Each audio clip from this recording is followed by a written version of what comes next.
今年的金曲奖有侪侪风格题材多元的台语作品。台剧台这礼拜就制作一系列的专题报道，要带大家做回来了解。也今仔日是要来小解发行第二张专辑《像咱这款的人》，就入围台剧最佳男性歌手等等奖项的杨淑豪。伊本身也是一个老师，常常会看到一寡家庭功能无完整的囡仔，因将这寡对因的观察的故事写入去歌词内底，想要替这个囡仔来发声，嘛呈现出无共款的台语歌。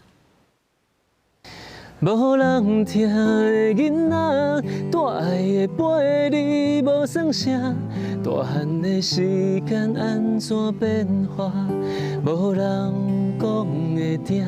这首歌唔正经，用歌词写囡仔为着生活爱提早出社会，未来歹暗算。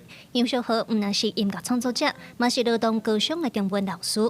伊讲定会看到破碎的家庭对囡仔影响。杨淑豪的台语专辑《像咱这款人》，甲这个故事写入歌词，嘛记录侪侪上中过程的伤痕、社会观察和台湾文史。今年伊入围最佳台语男性歌手、最佳台语专辑奖等等隆重4项。可能对高中开始就要开始去。 打工，伊的生活开始甲一般伫读册囡仔可能就无啥共款，所以只想要甲安尼一个角度甲记录落来，后去看讲咱即马这个社会到底是啥物款的状况。杨淑豪对大学毕业就转到宜兰讲香港册，今年30岁，从细汉就爱唱歌，对高中开始写诗、写散文等等，定受到文学奖的肯定。像咱这款人是杨淑豪的第2张台语专辑，伊讲伊所想要做的台语音乐，都是家语言的文化底底唱给世界听。